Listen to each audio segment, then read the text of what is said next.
Look at that sky pop.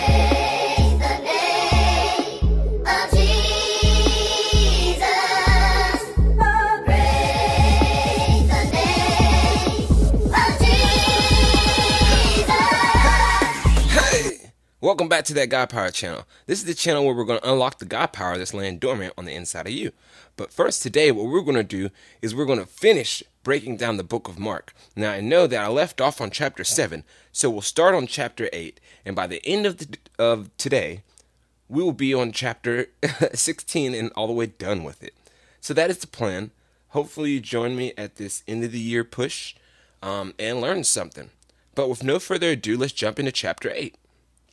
So chapter 8 starts with another crowd gathering around, and the people ran out of food again. And Jesus called his disciples and told them, I feel sorry for these people. They have been here with me for 3 days, and they have nothing left to eat. If I send them home hungry, they will faint along the way, for some of them have come a long distance. And his disciples replied, Well, how are we supposed to find enough food to feed all of them out here in this wilderness? And Jesus asked, Well, how much bread do you have? 7 loaves, they replied. And so Jesus told all the people to sit on the ground. And then he took the 7 loaves. He thanked God for them, and he broke them into pieces. And then he gave it to his disciples, who distributed it amongst the crowd. A few small fish were found too. So Jesus also blessed those and told the disciples to distribute the fish. Everybody ate as much as they wanted to. And afterwards, the disciples picked up 7 large baskets of leftover food. There was about 4,000 people in the crowd that day, and Jesus sent them home after they had eaten. So let's stop real quick. Jesus already just fed 5,000 people, or 5,000 men plus their families last chapter, and now again he's feeding people 4,000 this time out of some non-existent food. So that was really, really interesting to me that Jesus did this miracle multiple times in front of big numbers of people. So immediately after this, he got into his boat with his disciples and crossed over the lake to a different region. And when the Pharisees heard that Jesus had arrived, they came and started to argue with him. They tested him, demanding that he show them a miraculous sign from heaven to prove his authority. And when he heard this, he sighed deeply in his spirit and said, Why do these people keep on demanding a miraculous sign? I tell you the truth, I will not give this generation any such sign. So he got back in the boat and he left them and he crossed back over to the other side of the lake. But the disciples had forgotten to bring any food with them. They only had 1 loaf of bread with them on the boat. And as they were crossing the lake, Jesus warned them, Watch out, beware of the yeast of the Pharisees of Herod. And what he meant by this is, if you think about yeast, yeast is something that rises or makes bread rise. And the more heat that you give it, the more it rises. So what I'm thinking is that the idea of testing Jesus, right? That's the seed. That's the piece of yeast. And he's saying, beware of the yeast of the Pharisees, because if you give that any heat, it'll grow inside of you, and their thoughts will become yours. So I think he's warning them to not think like that. So at this, they begin to argue with each other. And the reason why they were arguing is because they hadn't brought any bread. And Jesus knew what they were saying. So he said, Why are you arguing about having no bread? Don't you know or understand even yet? Are your hearts too hard to take it in? You have eyes, can't you see? You have ears, can't you hear?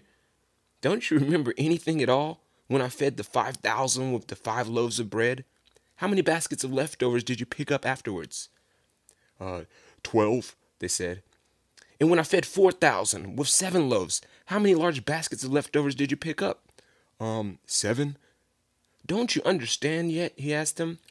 And basically what I think he was asking them, do they understand, is that, this is Jesus that you're rolling with. Didn't you just see me feed people? How are y'all even arguing about we don't have enough food? That's like one thing that should not be on their minds when they're rolling with Jesus, because they don't have to be hungry. So when they arrived at Bethsaida, some people brought a blind man to Jesus, and they begged him to touch the man and heal him. And Jesus took that blind man by the hand and led him out of the village.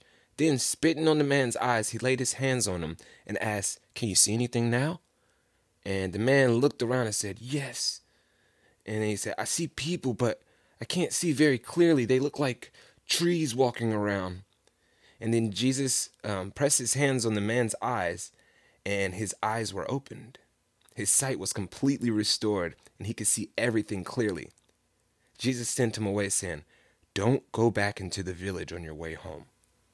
So next, Jesus and his disciples left Galilee and went to the villages of Caesarea Philippi. And as they were walking around, he asked them, "Who do people say I am?" And then they replied, well, some say John the Baptist, and some say Elijah, and others say you are one of the other prophets." And then he asked them, "But who do you say I am?" And Peter spoke up and replied, "You're the Messiah." But Jesus warned them not to tell anyone about him. Then Jesus began to tell them that the Son of Man must suffer terrible things and be rejected by the elders, the leading priests, and the teachers of religious law. He would be killed, but 3 days later, he would rise from the dead. And as he talked about this openly with his disciples, Peter took him aside and began to reprimand him for saying such things. And so then Jesus turned around and looked at his disciples and reprimanded Peter. He's like, "Get away from me, Satan. You're seeing things merely from a human point of view, not from God's." And then, calling the crowd to join his disciples, he said, "If any one of you wants to be my followers, you must turn from your selfish ways. Take up your own cross and follow me. If you're trying to hang on to your life, you will lose it. But if you give up your life for my sake and for the sake of the good news, you will save it. And what do you benefit if you gain the whole world but lose your own soul?